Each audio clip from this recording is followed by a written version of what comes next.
Hello and welcome to Monday's Terrace Podcast. I'm Graeme Thewliss and today I'm joined by Euan Taylor. Hello, Euan. Hello, Graeme. Hello. It's a very, very busy time of year. I feel like I beat the sat in about 3 minutes to get here, so I'm feeling pretty good about life. Doing well. Did that safely and legally. Nonetheless, it has been a blockbuster weekend of William Hill Premiership action. So, with just about every game having just about something in it, I'm loath to do it, but they are league leaders. So shall we start at Tynecastle on Sunday as Hearts defeated Rangers 2-1 with goals from Stuart Findlay and Lawrence Shankland before Rangers got the most consolation of consolation goals with Yusuf Chermiti scoring with the final touch of the ball almost. I'll start you and then you can share your thoughts. Yes. I think Hearts are going to win the league. I'm now... I've been sort of ticking away at this for a couple of weeks now, just the way in which things are landing and the way in which things are falling. And despite the absolute cowardice of all members of the Tynecastle Terrace Podcast supporters group refusing to acknowledge that this is possible or maybe a thing which is going to arrive, I think Hearts are going to win the league. And it is games like this in which Hearts very comfortably, more than anything else, there's been a bit of noise around. Like, Rangers don't lose games of football. Rangers are dragging themselves back into contention, and they are, and I think they will remain there. But the way in which Hearts dispatched with Rangers on Sunday afternoon was one of the most impressive performances of the season for me, just in terms of the fullness of the 90 minutes. Yeah. It's. I mean, I think on the thing of like Hearts fans not wanting to win the league, I think it feels to me that everybody's like protecting themselves. And more so that, and yeah, you could call that, but like I feel like everybody is, because it's such a weird season, everybody's like emotionally sort of protect themselves and be like Hearts fans, and I can completely understand that. Obviously, are saying, "Nah, we don't think we're going to win the league," and particularly when they were in that wee bad run, they were like, "Look, actually, I don't even mind if we drop points because that means I don't need to like care as much because there is no title race."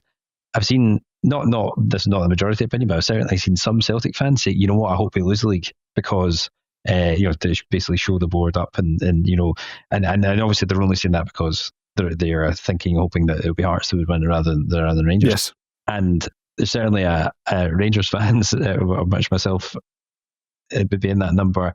Like, I hate this team. Don't really want it to do. Don't really, not that I don't want to do well, but like I don't believe in it. Therefore, it's quite easy for me to slag it. And everybody is in, and I was like, you have no expectations. So I went into the game yesterday feeling that it's like I don't really, almost like you impressed me, Rangers. Like, show me something that I don't think you've got, and they didn't. They showed me what I thought they had, which was a very soft underbelly. But it's a hard game to analyse, I think, because Hearts weren't very good to begin with. Rangers were surprisingly sort of comfortable in the game. Probably should go ahead from a set piece before, and then you're obviously within sort of inches of doing so with the Majowski effort that got ruled off side, but then Hearts scored from a set piece, which was always going to happen at some point. Hearts were going to score. Rangers went into that game with one available centre half, really. Other than Clinton NCL, who's just reappeared from his hibernation. I think a lot of people thought he'd left it. He hasn't. He's still there. And but you're only playing one, albeit very centre half who's very good in the air, and Mario Fernandez. You always felt likely to me that Hearts would score from a set piece just with the threat that they carry, and they did so. And then Hearts obviously then score a ridiculous goal right after that. And then the game just got a bit silly after that. So it's kind of hard to work out, because I think that if the game had stayed 0-0 for longer, that suits Rangers, as we've been discussing in our group chat. I know Tony and Joe were talking about that last week on one of the pods. Like, Rangers suit now playing on the counter attack and sort of trying to play very defensively in games. Rangers basically played with a back five, or started with a back five yesterday. It was almost like a 5-4-1, really, to begin with, which you can't, very rarely would the Rangers team get away with playing that way. No, but they can do because everyone sort of has a go, and rightly so.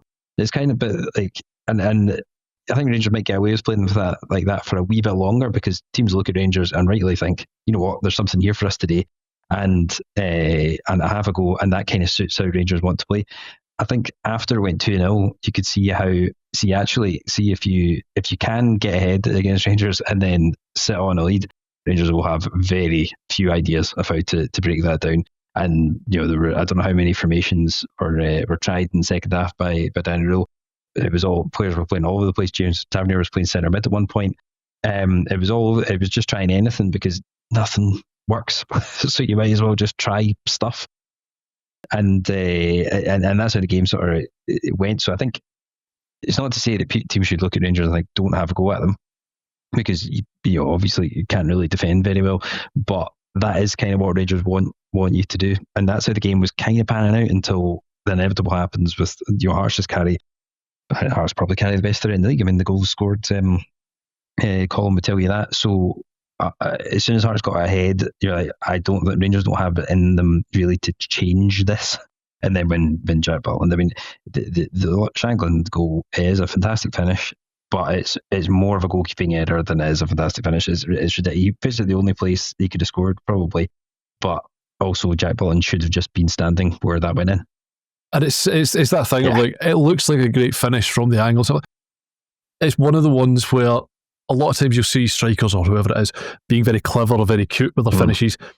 He's just leathered it. Like Shankland's just gone, the angle I'm at, what am I going to do from here? I'll just leather it as hard as I can, as low as I can, and see what happens. And ultimately, Butland jumping out of the way was the perfect example. And again, one of those ones, it's not to sound critical of Shankland at all. Like, it's an entirely reasonable thing to be doing as a centre forward, because even if Butland saves that, it's going for a corner, it's batting back in the 18-yard box. It's creating something out of nothing, basically, which is exactly what it was. But and to your point as well, with the goals scored column as well, again, Hearts have the two top scorers in the league in Braga and Shankland. I find Braga a fascinating player to watch, because in large parts of the game, I don't actually think you're very good. I think you're quite limited in what you can do, but you keep, and again, it's just one of those sort of nice attitude moments of he just keeps going. And if you keep going in that sort of way, regardless of whether you're having a good game, a bad game, or a different game, if you keep putting yourself in the right position, you keep doing the right things, eventually something will come from it. So you get the two top scorers in the league. I think at this point, it's beyond arguing that they probably have the best player in the league in Devlin in central midfield as well. I can't get on board with this, but I know it's true. I just don't like it. I don't like it. I don't disagree with you, but at the same time, I think he's the best player in the league, and he has been for. We're now in December. We're not doing this in September. We're not awarding Hearts the title after October. We're not doing what Aberdeen did last year and go on a run. This is a team where everyone within it is performing to a very high level. Whether it's Findlay, who I think is probably going to push himself back into Scotland contention simply on the basis that you can't stop noticing a guy that keeps scoring goals. Yes, you're a centre half, and that's not really your job on a day-to-day basis, but you can't ignore it ultimately in there as well. They've gone through a period where Beningami's been injured. He's now coming back into the squad. Devlin has been terrific throughout.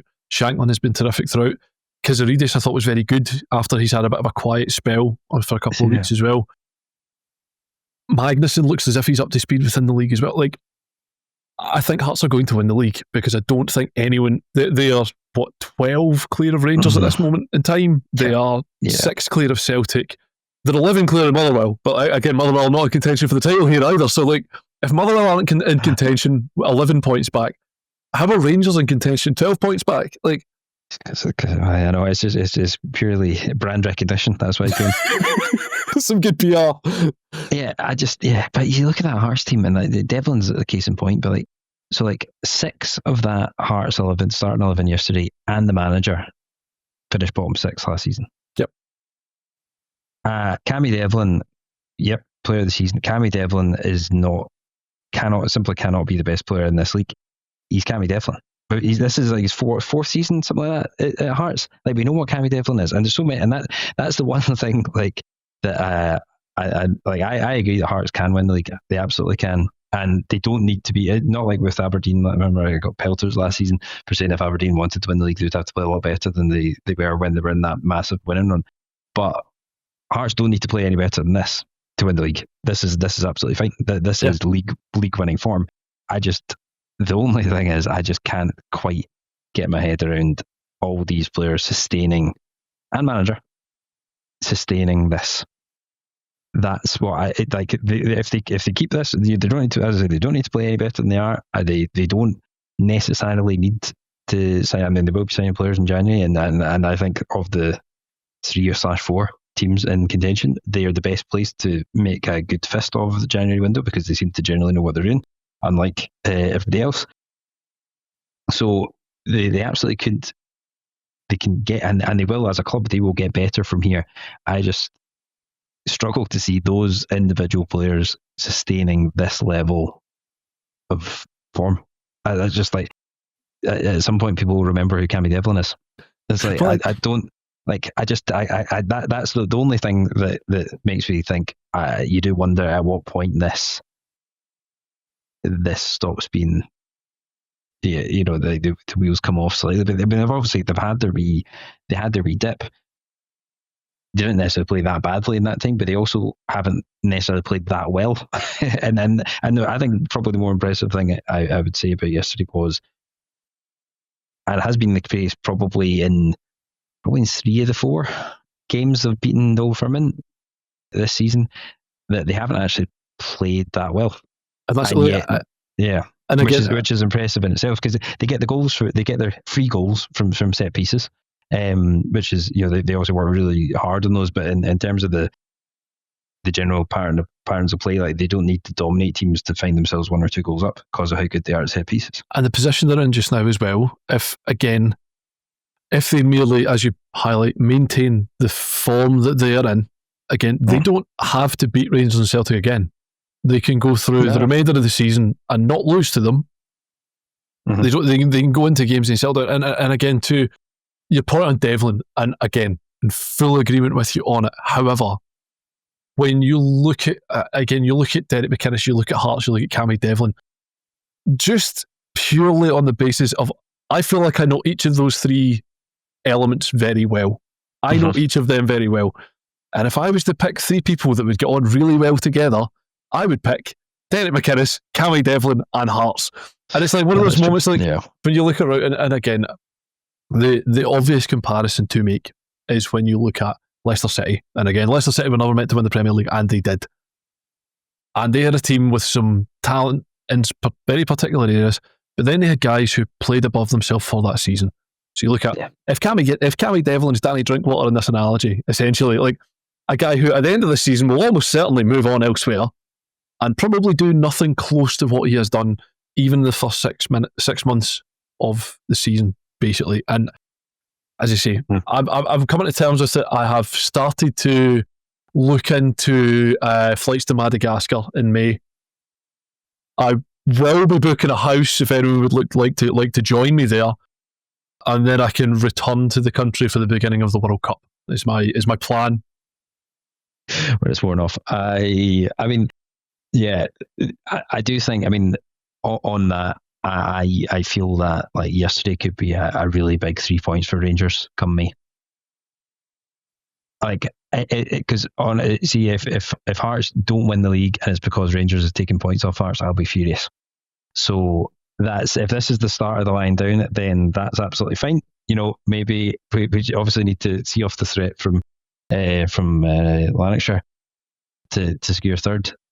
But if that's what it comes down to, then that's what it comes down to. Like, I don't want Rangers taking any more points off Hearts. Not that we've managed to do it anyway so far this season, but I think we can another couple of lying down performances in the remaining fixtures would be just what the doctor ordered, I think.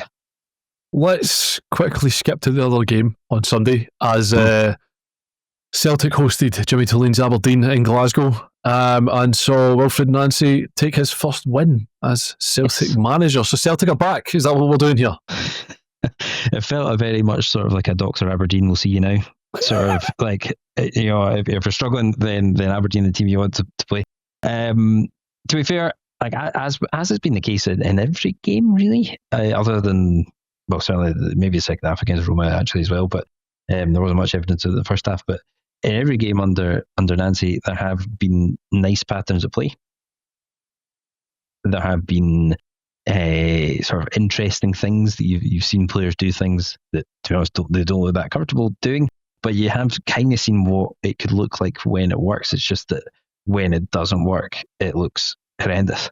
And it looks very easy to sort of counter, and indeed maybe particularly ill-suited to playing in Scotland when most teams want to do exactly what you don't want them to do, and the system is basically punt the ball into the channel, which is like seems to be the Achilles heel of this setup. But they created a lot of chances, a lot of moves. You would say that is definitely something they've worked on. Probably 2 of the 3 goals would 100% be something that they've worked on.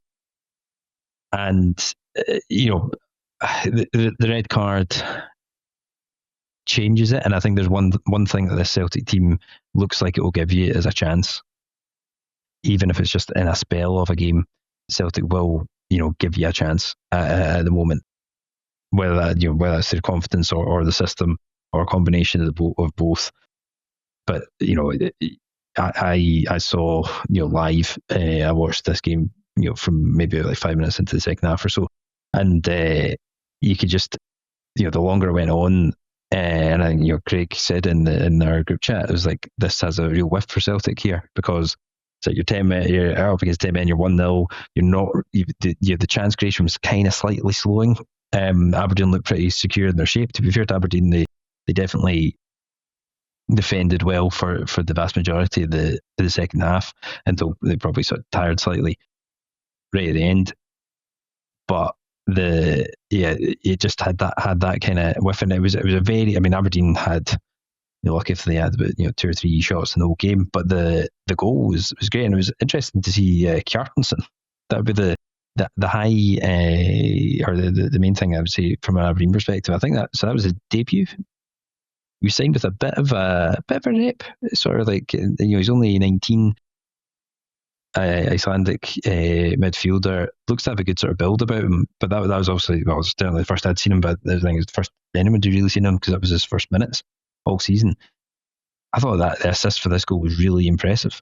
So I think it gets into a bit of a tangle with Maida. It manages to come kind of wee bit fortunate in terms of Maida kind of loses his balance, but to come out of that and I think it's one of the hardest skills in football, is when you're driving with the ball, kind of ostensibly running as fast as you can with the ball, to be able to then play a weighted pass that he did through the sort of cut open Celtic and for Balawic to go on and score. I thought it was really impressive. That's the kind of thing that say like Josh Mulligan fashions about 3 of those opportunities for himself in a game, because he's really good at the first bit, and then that second bit of that play and that sort of pass with that perfect way on it, I think that's really difficult to do. So yeah, it would be interesting to see more of him, because I've sort of felt all season, I think most people have, that the balance in the Aberdeen midfield hasn't looked that great. So maybe Kjartansson can give a bit of that sort of physicality plus footballing ability based on that one little moment. But yeah, otherwise, I thought generally speaking, Celtic played pretty well. Yeah, it's a good big rangy stride from Kjartansson, which I'm a big fan of that in there as well. And like, I think you're absolutely right. I think Celtic will give you a chance, and it all appears to stem. And kind of, we've seen this through the games under Nancy so far, whether it's in the sort of full-back areas, if you're playing a back three, there's space in there to be exploited, or runs off the centre halves as well, because no one really within that Celtic backline feels that they have enough pace to be playing as high a line as they tend to do, and that's ultimately what Kjartansson kind of exploited in order to play the ball through. And like, again, it's another. I found the Celtic games really difficult to sort of assess, and much the same way you were explaining the sort of the Rangers Hearts game. I find the Celtic games really difficult to assess on the basis that it's kind of the sort of difference between the Gerrard Rangers and the Geo Rangers, and the Gerrard Rangers was desperate to control every aspect and element of the game, whereas the Geo Rangers was quite happy to just live fully within the chaos of whatever was going on in there. Yeah. And this one seems to be, whenever they're on the ball, the full control of the game, full control of everything that's happening around them. The moment they lose the ball, just feels like absolute chaos. And I don't know how you really, given that the back three has changed every time, I think. And every single game. I think it was the same as Dundee United yesterday, I think. But it was like Ralston, Trusty, and then Tierney. But then he moved Tierney sort of left wing back and brought Scales on. But yeah, that was one of the things watching it and sort of hoping, obviously, for Aberdeen to get a brave point. One of the things that struck me as I was like starting to feel relatively confident that they were going to get something was the amount. I think it's striking the amount of time and this has been the case in all the games. How much time the Celtic centre halves have on the ball when they're trying to break a team down, and that not being a very good thing because who the centre halves are. But to be fair, it's Trusty that plays the ball out to Donovan for the second goal. Really good cross from Donovan. The way I think where it bounces makes it really difficult to defend.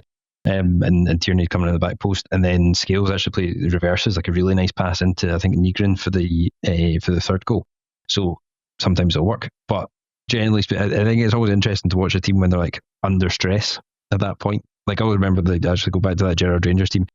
The thing that you could always tell Rangers were not going to win was when Ryan Kent was like picking the ball up in his own half and just running, like trying to just dribble past everybody. Right? And that was always what happened when the team was like stressed and didn't have any ideas. This Celtic team, it seems to be that basically the centre half sort of camp on the sort of 30 yards, 5 yards from goal or whatever. Every other player in the pitch is between them and the opposition goal, and there's quite a lot of emphasis on those centre halves to pick good passes and to cross in the case of the sort of wider centre half. So and it's just whether the people they've got in those roles at the moment are going to be able to do that well consistently, which I would have doubts with, as well as their sort of defensive abilities maybe not being fantastic either. So yeah, that's certainly a better or clearly a better result for Nancy. Whether that will be indicative, I mean, I think I really look forward to the Motherwell Celtic game. I think that'll be I'm not less looking forward to the Rangers Motherwell game, to be honest. But but I quite like to see. You're not going to. I had this conversation on Saturday. I will not be tricked into attending Ibrox again. I will not convince myself that actually, do you know what? We've got a real chance. I will not. I refuse point blank to be tricked into going to Ibrox. One final thing for me in this game as well is just the sort of comparative. The two young Scottish right backs in this game. Robin, I've been really impressed with. Super impressed with for Aberdeen. Again, limited blame apportioned to him in any point around that, and it was a wee bit soft, that one. Was I thought like he did. I mean, it was a red card, but he exactly that. Like it was very. It felt very soft, but at the same time, that is a red card. Like to me, there's absolutely no question around it. Like it looks incredibly soft, and in fairness to Lobban, I've kind of felt like he was doing his absolute best to not do exactly what happened in front of him.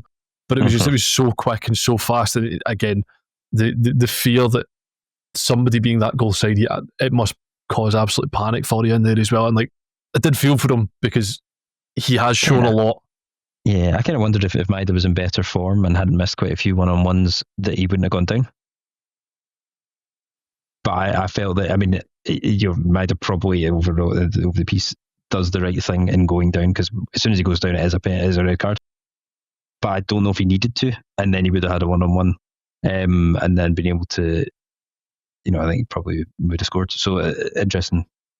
Maybe and then yeah. And then, as you mentioned, Donovan, who I thought I continue to be impressed with Donovan every time I see him. Has a lot of ability on the ball, and one of the things that somebody pointed out to me, never misses a header, never loses a header ever. Like any time I've watched him, it's one of those things that somebody mentions to you and it sticks in the back of your head. Mm-hmm. I don't remember seeing him losing one. I don't know, again, it's sort of confirmation bias of my own opinion in that sense, but again, it wanted something to look out for. But again, as you say, was instrumental in leading to the goal that gave Celtic the lead come the end of the game. And just been really impressed with both of them. Obviously, Robin was a difficult afternoon on Sunday as well, given how it ended. But the two of them, I think, are two of the sort of better and more exciting prospects within the setup at the moment, or the young players that we're expecting to step up. In a position we need them as well. Yes, indeed. And in any case, While we're here as well, I wanted to talk to you very briefly, Euan, about NordVPN. Oh, yeah. Sponsoring the podcast at the moment. And again, as Phil has mentioned on numerous occasions in there as well, there is a 30-day money-back guarantee offer for Terrace listeners, which is at nordvpn.com/Terrace podcast. And that's just once again, nordvpn.com/Terrace pod. I actually get it right the second time for a free 30-day money-back guarantee. I explained to Phil last time I was on that I find it super useful having a VPN because I travel quite a bit for work and find myself in weird and far-flung bits of the world from time to time in there as well, and jumping yourself onto various airport, train, travel, weirdo Wi-Fi networks, and ensuring a sort of level of sort of security in there as well to make sure you can do that, as well as that obviously can be used for watching TV or football when you're abroad in there as well. So, is it something that you use, Euan? Yeah. It comes in handy for various things. And I mean, it's probably work that I use it for as well, as a fellow captain of industry like yourself, if that's what we can call ourselves. The same. You're working. End up trying to get your laptop up and look at documents, and in my case, like all over the place, and some of the Wi-Fi networks that you try to log on to could be pretty sketchy. So it's actually kind of like a requirement in my work that we use a VPN for that kind of thing. So Nord's really good, and you can also use it for quite often if I'm in foreign climes and I just feel myself missing the dulcet tones of Tom Commentator Miller. Great to be able to tune into Rangers TV in my case. Is it? No, but it's nice to have the option, which is what NordVPN provides. Absolutely. So once again, that's nordvpn.com/Terrace pod. In terms of other people that need possibly a bit of security, Kilmarnock 0, Falkirk 1, with Brian Graeme in the year of our Lord 2025 scoring winners for Falkirk. I saw quite a few people indicating that they thought Kilmarnock were a lot better, which, if that's the case, I would suggest that's somewhat alarming in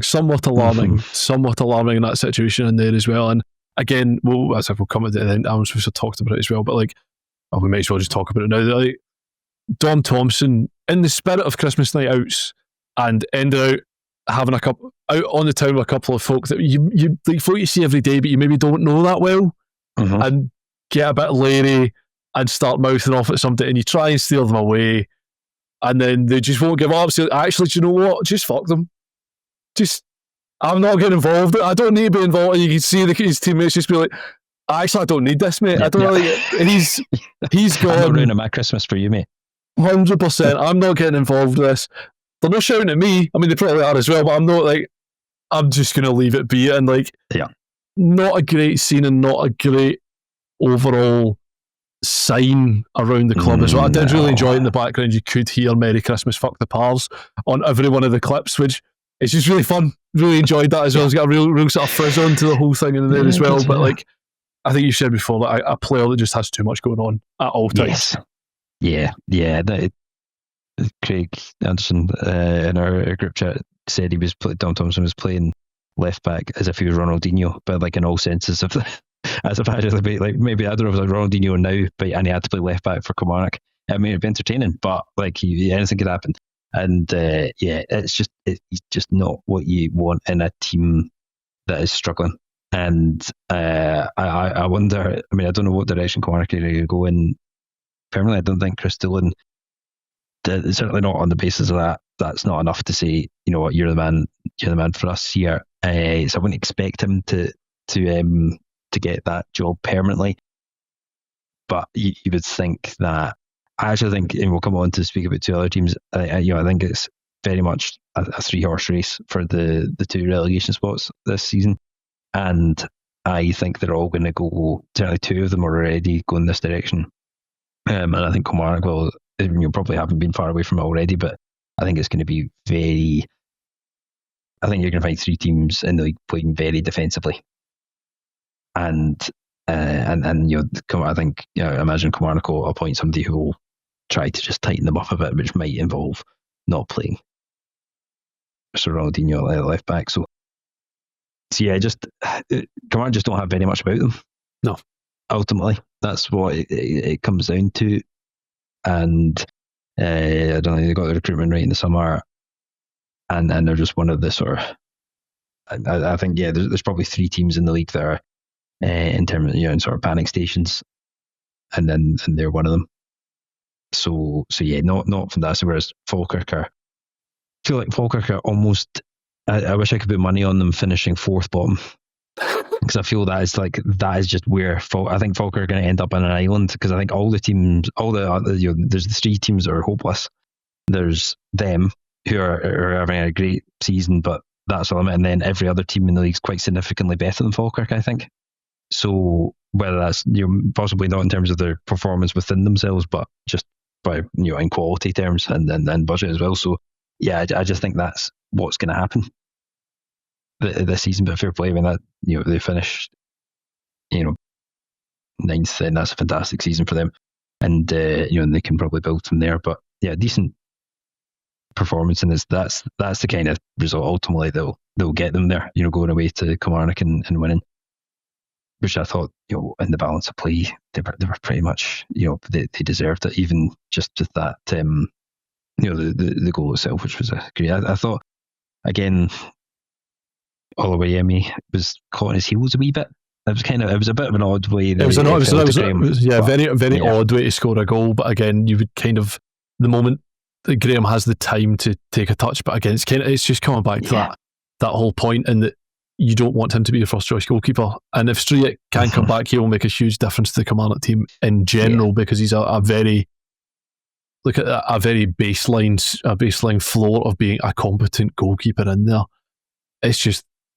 It just for some of the players within the squad, it kind of felt like it maybe needed a bit of a freshening up in the summer. With some of the guys that are playing regularly, there's a lot of endeavour and a lot of graft. You're just short a little bit of quality, and you kind of worry as well that with David Watson out of contract in the summer, I suspect they won't want to sort of cash in to try and grab some sort of money out of it, simply on the basis of the situation that they are in. But similarly, maybe a bit of cash helps a little bit. It has felt a little bit like it's been a downsizing job at Kilmarnock this year to a degree.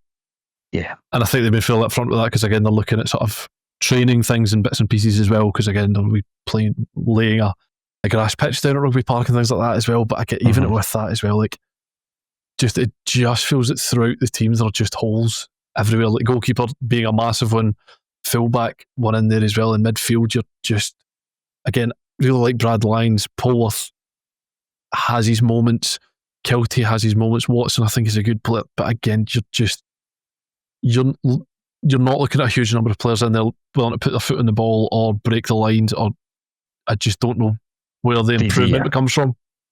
It just feels so far away from the what has brought Kilmarnock success, having since they came back up, which was basically in my mind Danny Armstrong and Matty Kennedy, and they just don't have that. They simply don't have that level of creativity in the team anymore. And they just Greg Kiltie, for all he's a sort of neat and tidy player, is not that. No, there's David Watson. They just don't have that quality ultimately, which is and unless they get something along those lines in January, then they're going to struggle. Again, I know it's anytime anyone speaks about Falkirk, it's just a case of just highlighting like the very, very obvious, but like the amount of injuries they managed to sort of they keep moving people around just ever so slightly and whatever else, just to manage having the sheer number of bodies that they've actually had out. It's been really one of those ones that's kind of sneaky that if you're not paying attention, you don't really notice as much. Yeah. But just the sheer number of bodies they've had to take out, replace, bring guys up to speed. Like again, Connor Allen, just like the biggest advert for playing football regularly, like just getting out and playing games, and then immediately like, actually, you'll do fine here. Like he's played a couple of roles within the team as well, whether it's been at fullback or centre half as well, just like continuing to just adapt, improve, overcome.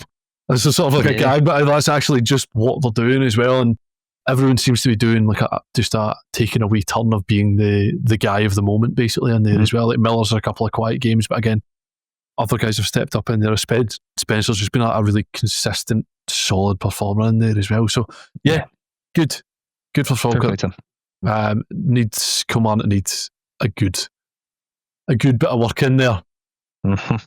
Speaking of work, Dundee United against Hibs. Does that work? Don't know.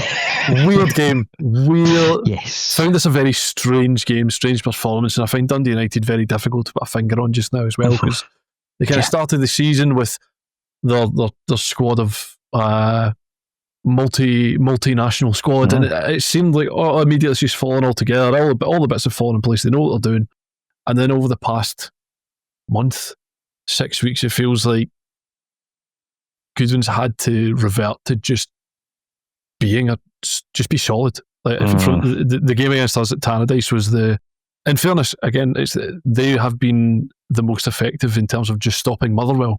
They just sent the team out to just make the game incredibly difficult to play through, and that seems to be where they are at the moment. And it just doesn't. I don't know quite what to put. I can't quite put a finger on.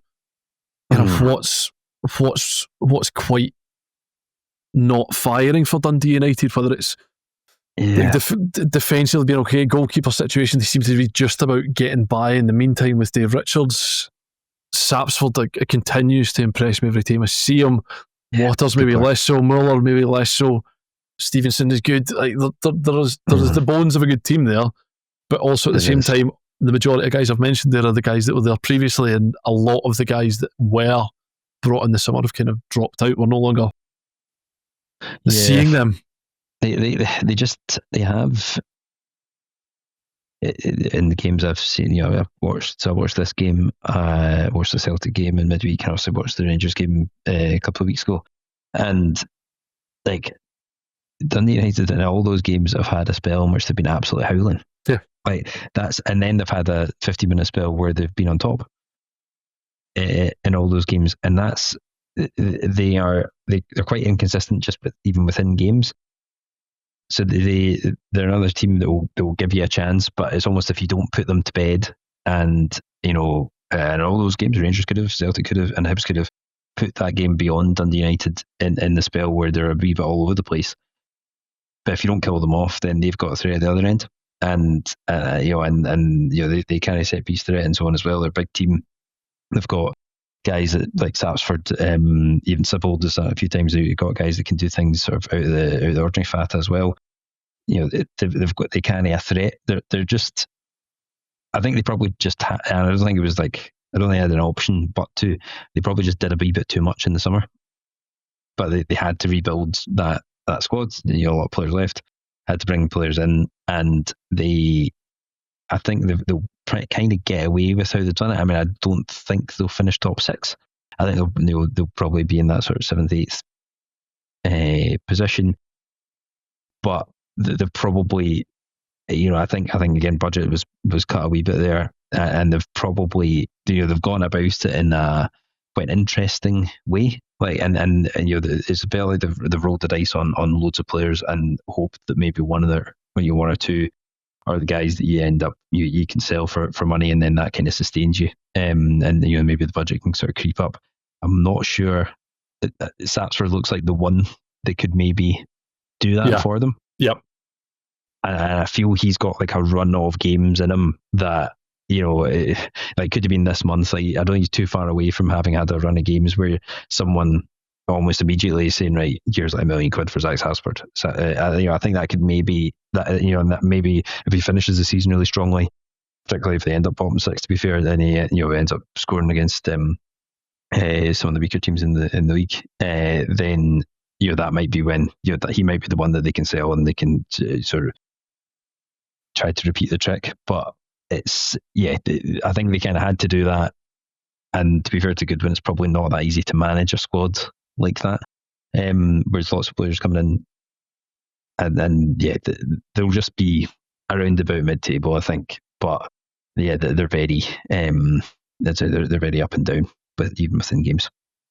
Are Hibs quietly struggling as well? Because again, Edinburgh's a funny place at the moment, in that because everyone's talking about Hearts continually, it almost reflects poorly on Hibernian. Yes, it does. Yeah, I could see David Gray losing his job, not for really anything he's done, but because Hearts are going to win the league. Like, I think if Hearts win the league, David Gray is no longer the Hibs manager, even though that has nothing to do with him. So it's just not quite working. I mean, they probably had a lot of players last season that played above themselves, and then, you know, that they maybe come back to earth. Their transfer business, I think we've talked about this before, they probably, a lot of the signings they made sense individually, but then when you look at what Hibs already had and what they were trying to add in the summer, it's like, you know, you've got Rocky Bashiri. Did you need to sign Grant Hanley? Grant Hanley did a brilliant block in this game, by the way, where he like almost like teleports across the box. Yes. I loved that. Honestly, I'm such a big fan that we get to watch Grant Hanley every week now, because again, he's like doing the reverse of Max Johnson, where Max Johnson went to Austria and then immediately people are like, Max Johnson, he's a player. Like, he might be. Whereas Grant Hanley, everyone thinks terrible because you never see him, and actually now we see Grant Hanley every week. I get it. I see it. I suddenly see it. Yes, quite good player, actually. But both, I think you're right. Like both him and Killie, almost feel like they kind of dropped in Hibs' lap. Killie maybe again sort of succession planning for next season. And ultimately, if he turns out to be the guy that you want him to be by the end of the season, he's taken Boyle's place, for example, and then you can then move on from that, and you've got the guy for the next time round. So it's that might be really good business, but again, it's kind of 12 months removed. Yeah, you've got all that, but then you're playing like Chris Cadden right back, like who isn't good enough, and Meg was your second choice. It's like, and remember they wanted to sign Dykes as well, and I've seen a lot of Hibs fans saying like, you know, how really, you know, the club sort of made a mess of that. Really would have been much better having Lyndon Dykes. Yes, probably, but you also can't play right back. Exactly, and you can't so Bowie is a good player. Yeah, he's probably overplayed, and maybe if you had someone like Dykes, then that would be great. But is that not like an embarrassment of riches for a club like Aberdeen to have, you know, Martin Boyle, for all his, maybe he's on the wane slightly, but Boyle, Killie, who's £1 million striker, Bowie, who you're knocking back like 5 million for in the summer allegedly, and Lyndon Dykes, and you can only play two of them. So you've 4 starting international centre forwards. Yeah, and you're Hibernian. Yeah, and you're playing Chris Cadden at right back, and or right wing back, and like Warren O'Hora and guys like this. It's like, you know, it just feels like an unbalanced way to build a squad to me. And while, as I say, you know, that yes, signing Lyndon Dykes on its own merits, why not? But maybe that'll happen in January. Who knows? It just feels like an odd way to me to go about it. It feels like concentrating all the, you know, and the same with Bashiri and Hanley. Both really good players. Can they play together? Probably not really. Not sustainably. Neither of them are particularly good in the ball. So that's seems like odds squad building. But and you know, comparatively to the team that their own fans will compare them to, Hearts, like that's not what Tony Bloom and his gambling millions would do. So it feels like that was a mistake in the summer, and then I'm not sure what their plan will be for January, but yeah, the Hibs are probably underperformed. Actually, you know, then in XG terms as well, they've done pretty well, and this was another game that they probably should have won, but they're coming out the wrong end of that at the moment, and that, and you know, I don't think that will go down particularly well. And they're probably having a better season, as many have said, that compared to most teams that finish third. But then most teams that finish third sack their manager. Are playing in Europe and then sack their manager. Hibs aren't playing in Europe because of Kasper Schmeichel, so they are having to deal with, you know, they didn't get that sort of high, and that's another thing. Like it's an odd situation for Hibs because they achieved something and then didn't get the reward from it that everybody else has got, and I think that's just left this kind of hangover. They also had some really intense European ties right at the start of the season, in which they gave a good account of themselves, but ultimately, you know, fell short, obviously. And I think that's having a hangover, certainly, particularly with Kieran Bowie, I think, who just played too many minutes in that spell and then hasn't been able to right himself, find his legs after that. So yeah, So it's strange times at Hibernian Football Club. Speaking of strange football clubs, St Mirren against Livingston, as kind of fortunately for I think all involved, Michael Madron finally got a winner from St Mirren in a game that it looked like they were broadly on top of throughout, after having a goal ruled out earlier on for not very much. Yeah, that was. That's obviously the talking point. I mean, one talking point from this, just a general thing, like Livingston and the other game we're going to speak about.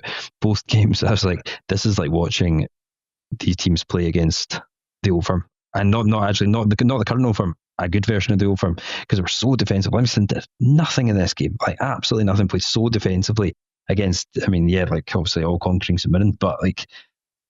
What you cannot play that defensively, I'm sorry, against a team like St Mirren. You've got to show a bit more ambition.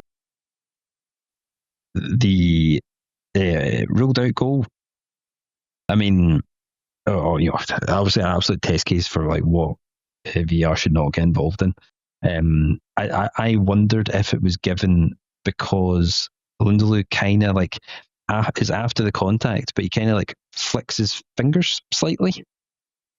And it's so slight, but I just wonder if that's what it was. That it almost looked like an intention, like an eye gouge, but like a scratch or something. Finlayson makes an absolute meal of it, no question about that. But I wondered if that's what it was given for. But it's just like the referee has seen that and has viewed, and has ultimately made the decision that contact wasn't enough to give a foul for. It's not like it was an off the ball sort of, coming together or something like that, and there's an elbow thrown or something. There's nothing like that. The referee saw it, didn't think there was anything to make of it. Carry on. There's a goal. It feels worse as well, because it always feels worse to me when something like that happens in like the build up rather than like the goal scorer doing it. And it's just like nobody watching. I don't know, that being Livingston fans, like nobody watching that wants that goal disallowed. Like that's just not what. I know you're contractually obligated not to slag your colleagues doing, but yeah, no, that's not good. It looked soft, was my professional opinion on that one. Yeah, I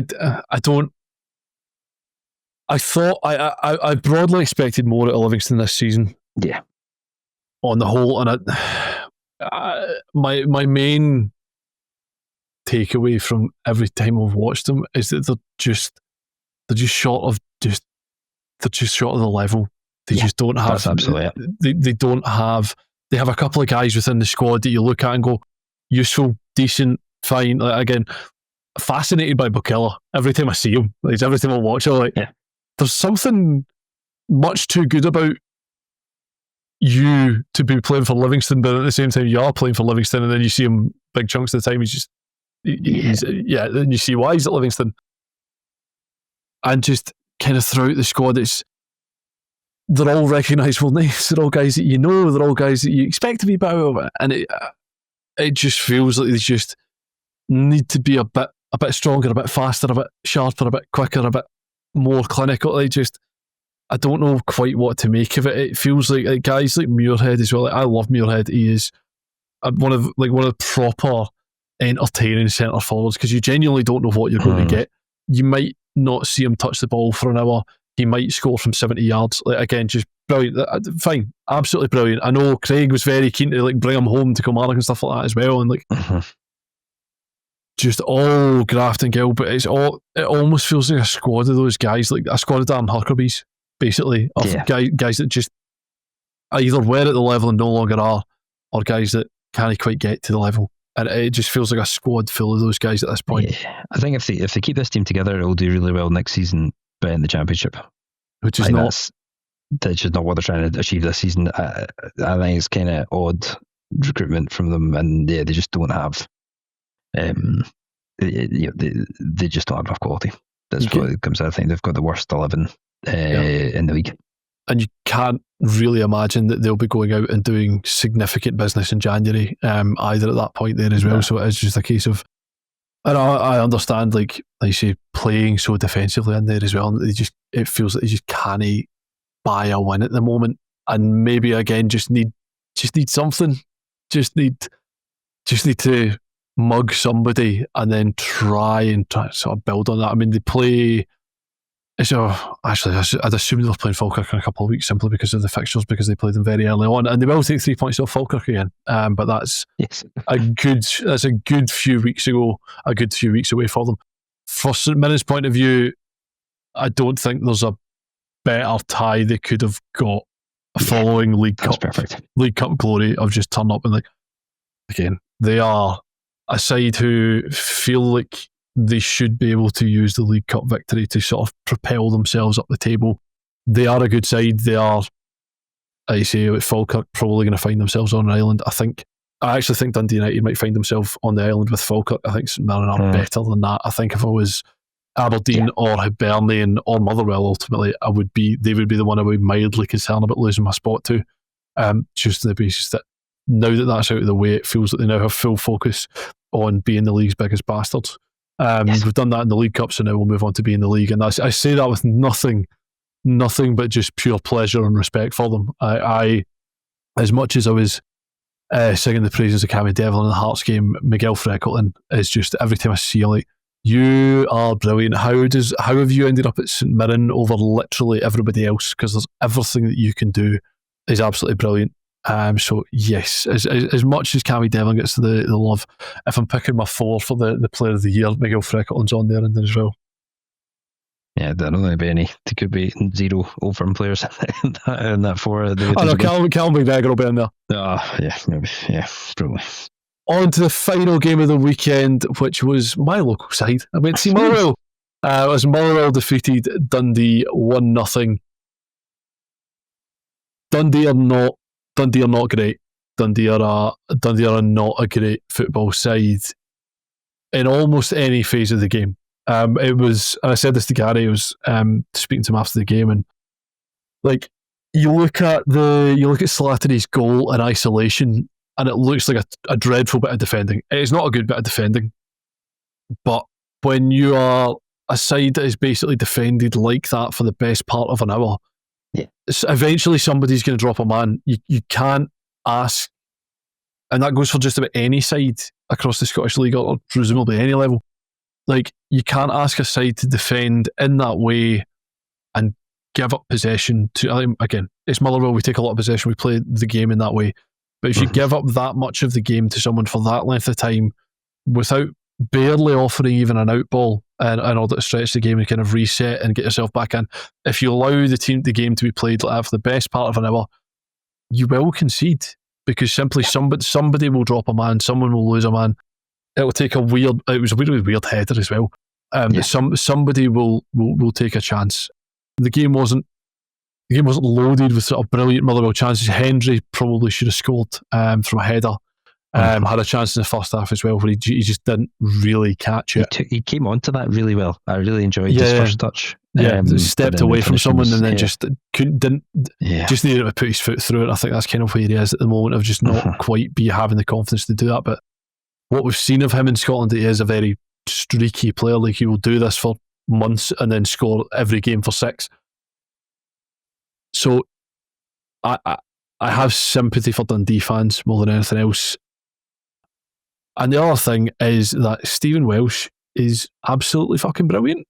Like, really difficult to kind of view against Dundee particularly as well, given the lack of sort of challenge that he was put under, or sort of stress that he was put under as a centre half. But every single time the ball came within 10 yards of him, he just went and took somebody's lunch money and was like, that's mine, and then played a pass on. I thought he was absolutely tremendous throughout. He's been very good for us. I was just, this game as well, he was just imperious throughout the game. It was very, very good, very, very impressive. Yeah, probably want to be quiet about that until February, I would suggest. But he's done better than I was expecting, because one of these guys, I thought that, you know, he's tended to be, every time he's played for Celtic, he's probably been the worst player in that team, on paper and both, and then on the park as well. And you think, well, are you just like the worst player in a really good Celtic team, which is isn't criticism, it should make you a good Motherwell player, or are you actually just not very good? And I was in he's not just not very good camp, but it would appear to be incorrect. And then maybe it's just having that run of games, which obviously he never really got at Celtic to sort of establish himself. But yeah, he coming into another one that could be a sort of a late runner for the World Cup squad, because ultimately it's a position in which we don't have huge amounts of quality, and you have there might be an opening there. So yeah. And then this whole game, just I only saw the highlights, but I did enjoy the sports team package where they just like showed all the times where Motherwell just like passed the ball at the park, which seemed to happen a lot. But for a team where they look like quite slick all the time, but when you see them, and then like there's a, but it's just an interesting, like I can't imagine Motherwell having to play against a team playing that defensively from the outset, as Dundee did very often in league fixtures. I mean, you'll know better than me, obviously.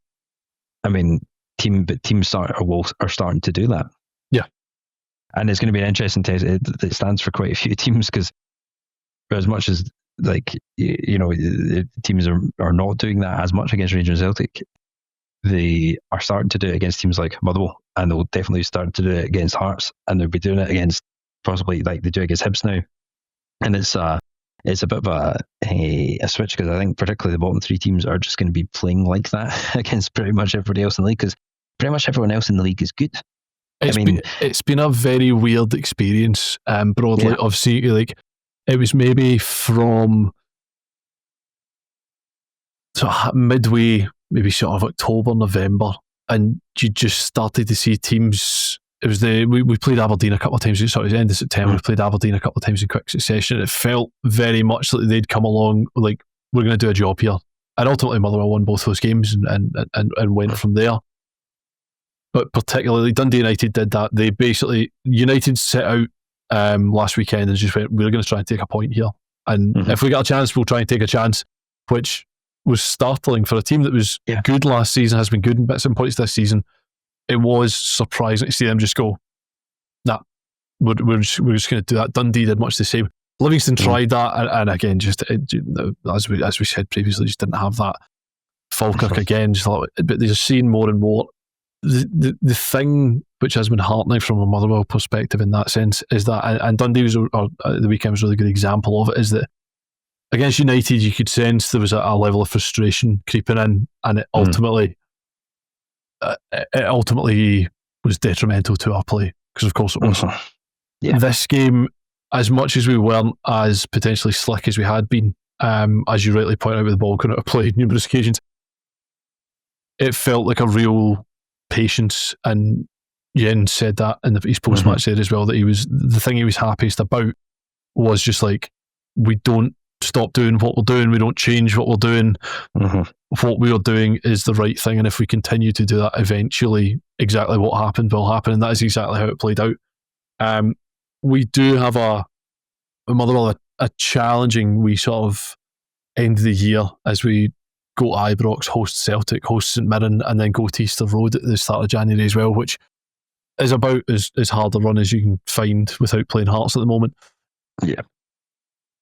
That said, as much as we're not in the title race, I would like to be involved in the title race, and I don't mean in the sense of I think we'll go and win the title. I just want to be involved and really ruin somebody's day. Like, I want to go out and make people really upset. I want to make people. I want to obviously come up against Rangers, come up against Celtic, and put them in challenging situations when going to then look at the wider scheme of, well, we need to close the ground on Hearts. Well, actually, while we're not going to win the league, I would like to, as I say, I'd like to be involved. I'd like to be pissing somebody off. I would like to get to the split where Hearts have to come to Firth Park and faces with a chance of winning the title. Because if we ruined their day, I don't think he'd be tremendous. Tremendous. Absolutely tremendous. From the podcast group chat. Immediately been suspended. Immediately suspended from the Terrace podcast group chat. So I'm absolutely fine with that. I'm absolutely fine with that. Nonetheless, thank you very much, Euan. I appreciate an hour of your time to work through all of the weekend's fixtures. I suspect this, I have absolutely no, I was going to say I suspect, I have no idea. Maybe the last podcast ahead of Christmas, but Fowler knows these things. I do not. So from all of us at Terrace Podcast, wish all of you a very Merry Christmas, except Old Firm fans. Half of for my view. But yes. Nonetheless, hope you guys have a fantastic Christmas. Hope you have a fantastic period of festive football, and we'll be back to continue to review all of Scottish football's action going forward. So thank you very much again, Euan. Thank you, Graeme. Thank you to listeners, and goodbye.